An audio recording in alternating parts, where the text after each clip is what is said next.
विद्यार्थी मित्रांनो, चाचणी क्रमांक 21 कुठ प्रश्न किंवा संख्या कोळे किंवा पझल किंवा बॉक्स रिझनिंग या पद्धतीतला आपण पुढचा म्हणजे 11वा प्रश्न बघतोय. काल 10 प्रश्न बघितले, आज 11वा प्रश्न बघतोय.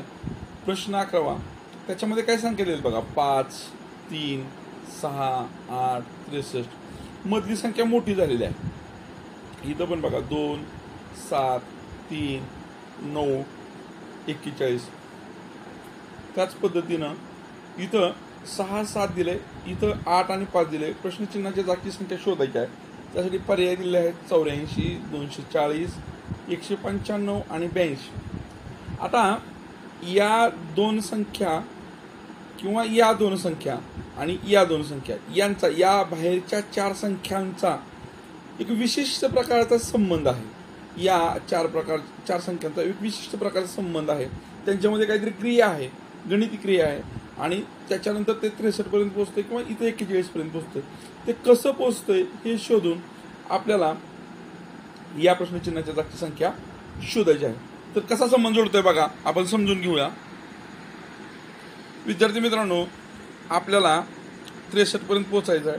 आपण या दोन संख्यांचा गुणाकार केला तर आपल्याला या पद्धतीनं 5 × 3 केल्यानंतर 15 मिळेल. त्याच पद्धतीनं आपण या 6 आणि 8 या दोन्हीचा सुद्धा गुणाकार करणार आहोत. विद्यार्थी मित्रांनो बघा, या 6 आणि 8चा गुणाकार केला, 6 8 48. परंतु आपण इथं 15 मिळालं आणि इथं 48 मिळालं, 63 पर्यंत पोहोचलेलो नाही. पण आपण जर नीट निरीक्षण केलं तर या दोन संख्यांची बेरीज केली तर आपल्याला 63 मिळते. ती बेरीज आपण मांडून घेऊ. विद्यार्थी मित्रांनो बघा, आपण पहिल्यांदा या दोन्हीचा गुणाकार केला, तो 15 आला. नंतर या दोन्हीचा गुणाकार केला, तो 48 आला. आणि तरी पण आपण 63 पर्यंत पोहोचत नव्हतो. 63 पर्यंत पोहोचण्यासाठी आपण या 15ची आणि 48ची बेरीज केली तर आपल्याला 63 मिळालं. म्हणजे आपलं सूत्र काय मिळालं, या दोन्हीचा गुणाकार, या दोन्हीचा गुणाकार आणि आलेल्या गुणाकारांची या पद्धतीने बेरीज. चला आपण इथं पण त्या 41 पर्यंत पोहोचतोय का पाहूया. विद्यार्थी मित्रांनो बघा, 2 आणि 7चा गुणाकार करून घेतलाय, तो 14 आलाय. आपला आता खाली 3 × 9 करावं लागेल. त्या पद्धतीने आपण तो पण गुणाकार लिहू. आणि मग आपण जर इथं या 3 आणि 9चा गुणाकार केला तर तो सुद्धा आपल्याला 27 मिळतोय. तरी पण आपण या 41 पर्यंत पोहोचलो. परंतु आपल्या असं लक्षात येईल की या दोन्हीची जर आपण बेरीज केली तर आपल्याला ती बरोबर 41 पर्यंत जाते. बेरीज करून पाहूया. पाहिल्याशिवाय, खात्री केल्याशिवाय पुढे जायचं नाही. आपण बघा, इथं केल्याप्रमाणे पहिल्यांदा या दोन संख्येचा गुणाकार केला, परत या दोन संख्येचा गुणाकार केला, त्यांची बेरीज केली. इथं सुद्धा त्याच पद्धतीने केलं. या दोन संख्येचा गुणाकार केला, त्यानंतर या दोन संख्येचा गुणाकार केला आणि मग या उत्तराची आणि या उत्तराची आपण बेरीज केली तर 41 झाली. म्हणजे आपल्याला प्रश्नचिन्हाच्या जागची संख्या काढण्यासाठी काय करावं लागेल, या दोन्हीचा गुणाकार आणि या दोन्हीचा गुणाकार आणि मग आलेल्या उत्तरांची बेरीज करावी लागेल. चला गुणाकार करून पाहूया. 6 आणि 7 यांचा गुणाकार केला, आपल्याला 42 मिळाला. आता आपल्याला करायचा 8 आणि 5चा गुणाकार. बघा, या 8 आणि 5चा आपण गुणाकार केला तर आपलं उत्तर मिळते 40. परंतु इथं काय केलं होतं, गुणाकार 15, 48 त्यांची बेरीज केली होती. इथं 14 आणि 27ची बेरीज. तसं या दोन्हीची बेरीज करावी लागेल आपल्याला. आणि मग 40 आणि 42 यांची बेरीज किती येते, 82 येते. अशा पद्धतीनं आपण या संख्यांचे विशिष्ट क्रम शोधून या प्रश्नचिन्हाच्या जागी 82 ही संख्या येते हे शोधलेलं आहे. आणि मग 82 आपला पर्याय आहे, पर्याय क्रमांक 4. चला पुढचा प्रश्न बघूया. विद्यार्थी मित्रांनो, पुढचा प्रश्न आपल्यासमोर असा आहे. वर्तुळा दिलेला आहे आणि वर्तुळात काही संख्या दिलेल्या आहेत. वर्तुळाच्या कडेने 4 संख्या आहेत, 10, 15, 8 आणि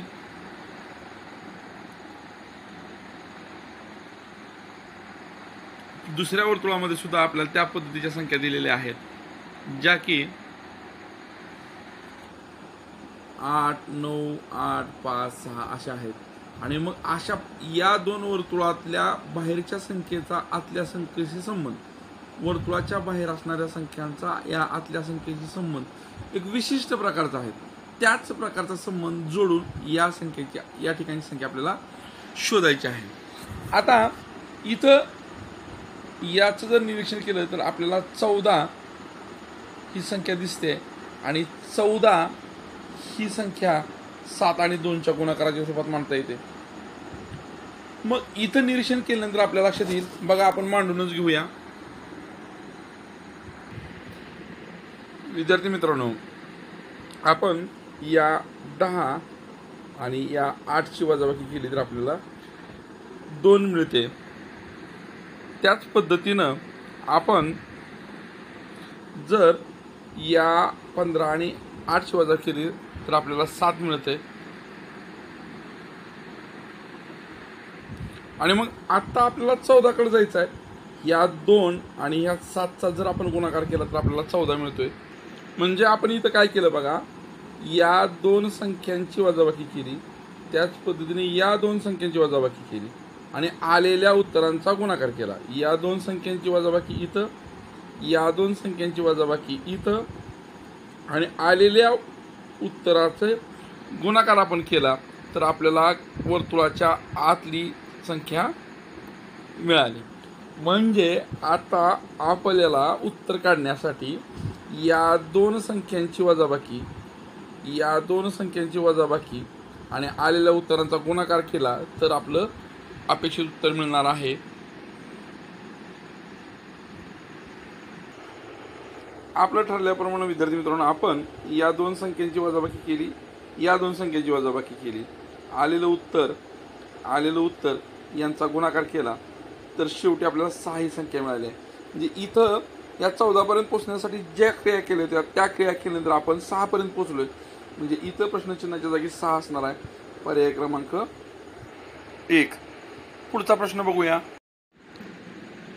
विद्यार्थी मित्रांनो, आपला पुढचा प्रश्न आहे कुठे प्रश्न. याच्यामध्ये आपल्याला संख्या दिल्या आहेत. 3 रकाने 3 कॉलम आहेत. 2 2 इथं 256 दिसतंय. 3 2 इथं प्रश्नचिन्ह आहे. 4 2 आणि इथं 46,656 ही संख्या आहे. या तीन संख्या यांच्यामध्ये जो विशिष्ट संबंध आहे तो संबंध शोधून आपल्याला प्रश्नचिन्हाच्या जागची संख्या काढायची आहे. आपल्या असं लक्षात येईल की ही संख्या याच्यापेक्षा खूप मोठी आहे. अशा वेळेस एकतर गुणाकार असतो किंवा वर्ग घन या पद्धतीनं वाढ झालेली असते आणि ती तपासून बघायची असते. मग आपण सुरुवात करूया आपल्याला उत्तरापर्यंत पोहोचण्यासाठी. विद्यार्थी मित्रांनो, निरीक्षणानंतर असं लक्षात आलं, आपण जर त्या आडव्या रो मधील या 2 आणि 2ची बेरीज केली तर ती 4 येते आणि 4चा चौथा घात हा 256 असतो. हे माझं कसं लक्षात आलं की 4चा तिसरा घात जो आहे तो 64 आहे आणि 64ला परत एकदा 4ने गुणलं तर 256 येते. म्हणजे 4चा कितवा घात झाला? चौथा घात झाला. त्या पद्धतीनं आपल्याला या रोचं पण चेक करावं लागेल. बघा विद्यार्थी मित्रांनो, इथं आपण जी क्रिया केली होती या दोन्हीची बेरीज केली होती. जो अंक आला तेवढा त्याचा घात केला होता. 4 आलं होतं. 4चा चौथा घात केला आपण. 4 गुणिले 4 गुणिले 4 गुणिले 4 256 मिळाली. त्याचप्रमाणे इथं सुद्धा पहिल्यांदा या दोघांची बेरीज 4 अधिक 2 6 आली. 6 जो अंक आला त्याचा तेवढा घात. इथं बघा 6चा 6वा घात केलेला आहे आपण. 6 वेळा 6 लिहिलं तर तो गुणाकार एवढा येतोय. म्हणजे इथं आपल्याला काय करावं लागेल, पहिल्यांदा 3 अधिक 2 5 करावं लागतील आणि परत या 5चा 5वा घात करावा लागेल. आणि जो 5चा 5वा घात केल्यानंतर आपलं असं लक्षात येईल की 5 गुणिले 5 गुणिले 5 गुणिले 5 या पद्धतीने जर आपण हा गुणाकार केला तर आपल्याला उत्तर मिळेल पर्याय क्रमांक 2. समजून घ्या, लिहून घ्या. आपण पुढचा 14वा प्रश्न बघूया. विद्यार्थी मित्रांनो, आपल्या समोर कूट प्रश्न किंवा संख्या कोळेमध्ये एक अल्फाबेटचं पझल आलेलं आहे. त्याच्यामध्ये 3 रो आणि 3 कॉलम दिले आहेत आणि त्या कॉलममध्ये काही अक्षरे दिलेत. त्याचा अभ्यास करून आपल्याला या प्रश्नचिन्हाच्या ठिकाणी असणाऱ्या अक्षराचा शोध घ्यायचा आहे. आपण अल्फाबेटचे जे काही व्हिडिओ पाहिले होते त्याच्यामध्ये तुम्हाला अल्फाबेटचे नंबर कसे लक्षात ठेवायचे हे सांगितलं होतं.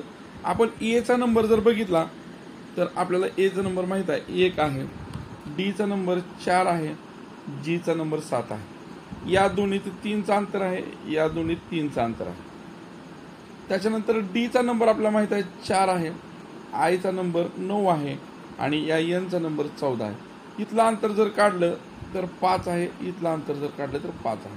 म्हणजे ह्या रोला किंवा या रकान्याला 3चा फरक आहे, या रकान्याला 5चा फरक आहे. मग खालच्या रकान्याला कितीचा फरक असायला पाहिजे मित्रांनो? तर 7चा. तर बघा आयचा नंबर किती आहे? 9 आहे, पीचा नंबर 16 आहे, म्हणजे 7 वाढले. म्हणजे इथं 5चा फरक होता, इथं 5चा फरक होता, इथं 3चा फरक होता, इथं 3चा, इथं 9 आणि 16, इथं 7चा फरक आहे. म्हणजे पुढचा फरक सुद्धा 7चा असणार आहे. 16 आणि 7 23. आणि मग 23 नंबरला कुठलं अक्षर आहे? डब्ल्यू. ते कसं लक्षात ठेवायचं तुम्हाला मी सांगितलं होतं. इजो टी, ई 5, जे 10,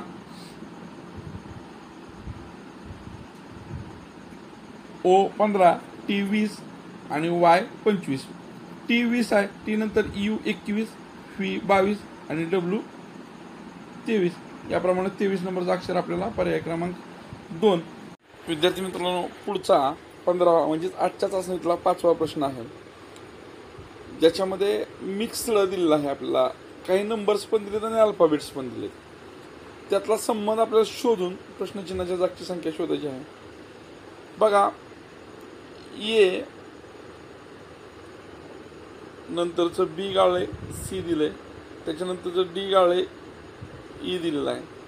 खाली जी दिले, जी नंतरचं एच गाळे आय दिले, आय नंतरचं जे गाळून के येणार, एम दिले, एम नंतरचे एन गाळे ओ दिले, ओ नंतर पी गाळे आणि क्यू दिले. म्हणजे इथं के येणार. केच्या या 2 पर्यायापैकी उत्तर असणार आहे. आता आपल्याला केच्या पुढचा अंक कसा येतो तो बघायचा आहे. बघा, इथं 2 आणि 4 दिले, या दोन्हीची बेरीज इथं 6 आहे.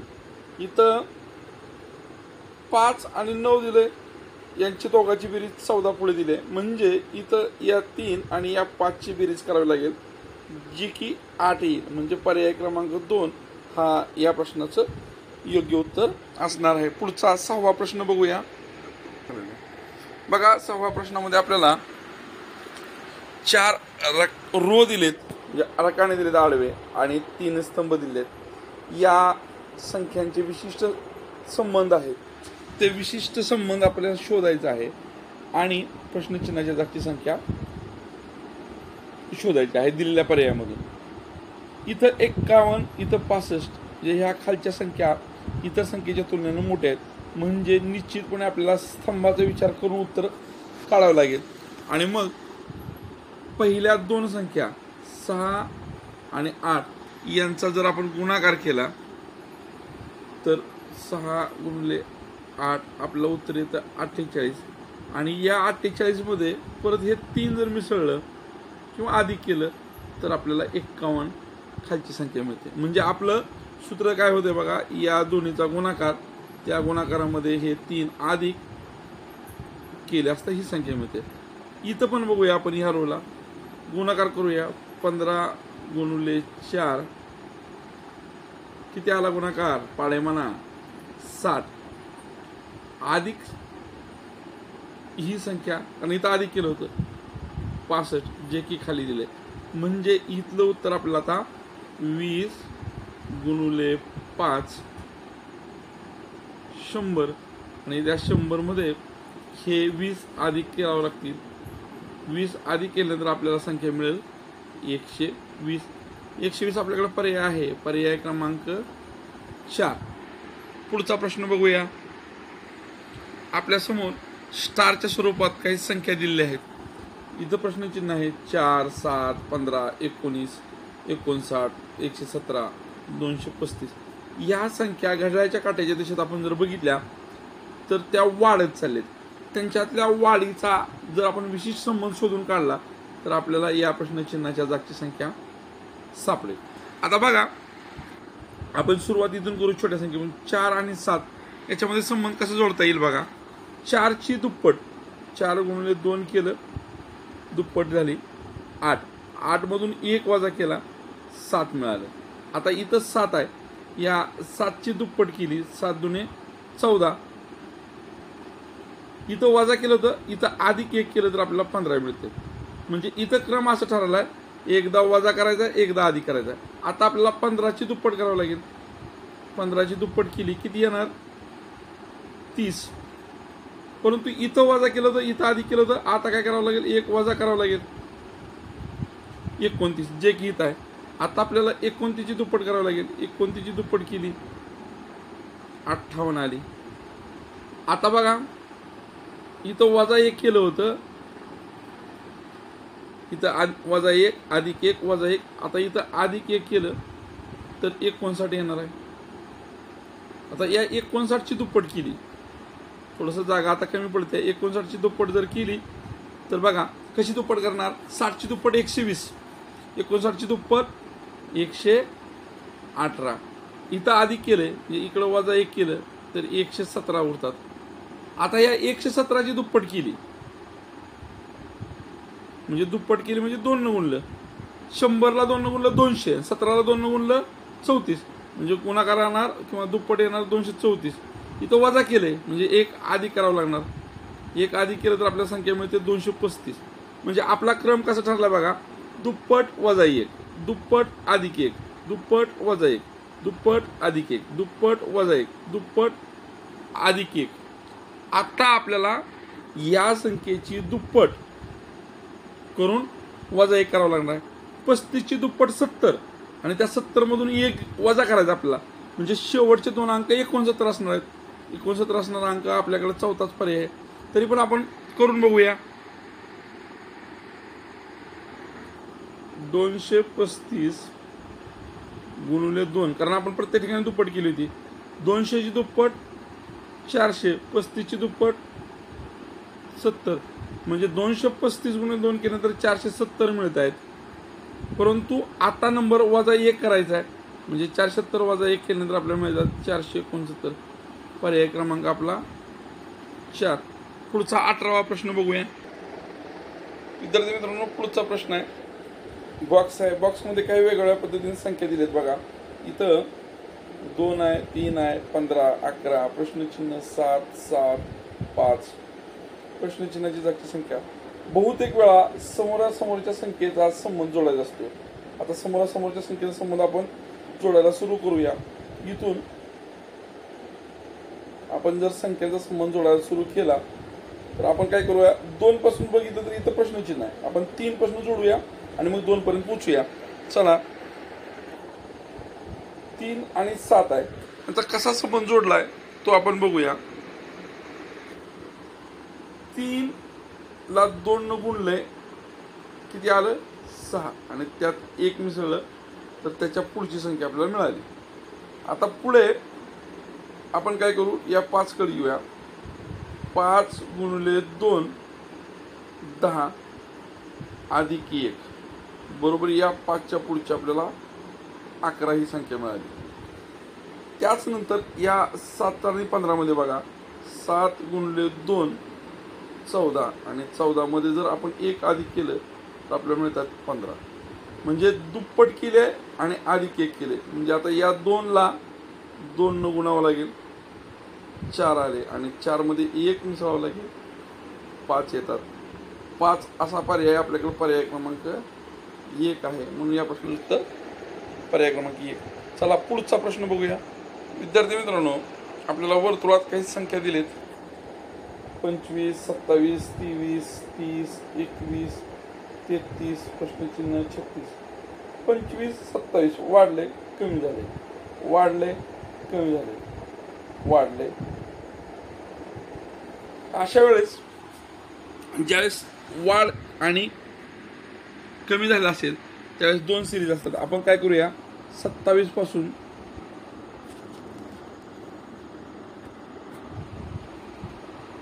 27 पासून आपल्या संख्यांचा क्रम मांडूया. बघा 27 पासून जर आपण क्रम मांडला तर एक सोडून संख्या मांडू आपण क्रम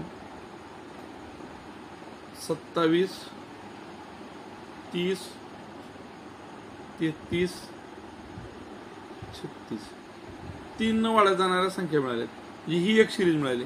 आता आपण 25 पासून एक आड एक संख्या घेत जाऊया. 25 पासून जर आपण एक आड एक संख्या घेत गेलो तर काय होते बघा 25 23 21 आणि इथे येते म्हणजे 25 23 21. आता ह्या संख्याचं निरीक्षण केलं तर 2 न कमी होत चाललेत. 21 पेक्षा 2 न कमी 19. पर्याय आपल्याकडे 19 आहे का तर आपला पर्याय इथं आता थोडासा गेलेला आहे. आपण 19 उत्तरापर्यंत आलोय पण बॅक जाऊया. आपला पर्याय क्रमांक 1 हा इथं 19 आहे बघा दिसतोय का. आणि कसा आला तर ते परत एकदा 27 एक संख्या सोडून 30 एक संख्या सोडून 33 एक संख्या सोडून 36 आणि 25 पासून 25 23 एक संख्या सोडून 21 आणि मग एक संख्या सोडून पुढच्या घरातली 19 असणारा प्रश्नचिन्ह जागी पर्याय क्रमांक 1 हा या प्रश्नाचं उत्तर असेल. प्रश्न क्रमांक 20 बघूया. विद्यार्थी मित्रांनो पुढे आपल्याला वर्तुळात काही अक्षर आणि संख्या दिलेल्या आहेत बघा. कडेने अक्षर आहेत मध्ये संख्या आहेत परंतु बघता क्षणी मला इथं लक्षात आलं बघा इथं टीचा नंबर किती आहे. आपण आतापर्यंत खूप उदाहरण शिकलो. टीचा नंबर किती आहे याच्यानुसार आपण लक्षात ठेवतो ई जो टी 5 10 15 20 25. इथं माझ्या पटकन लक्षात आलं बघा टीचा नंबर 20 आणि जेचा नंबर 10 आहे म्हणजे इथं या दोन्हीच्या नंबरची वजाबाकी केली आहे जी मध्ये आली. लक्षात आलं का. टीचा नंबर 20 आणि जेचा नंबर 10 त्यांची वजाबाकी केली तर 10 जे मध्ये आहे. इथं पण तसंच आहे बघा टीचा नंबर किती आहे आताच बघतोय आपण 20 आणि डब्ल्यूचा नंबर टीच्या पुढे 3 अक्षर यू व्ही डब्ल्यू 21 22 23 आणि टीचा नंबर 20 यांची वजाबाकी केली किती आली 3 जी इथं लिहिले. त्याच पद्धतीनं या दोघांची वजाबाकी इथं लिहिलेली आहे. मग म्हणजे एसचा नंबर माहित आहे आपल्याला 19 वजा डीचा नंबर 4 15 आलं.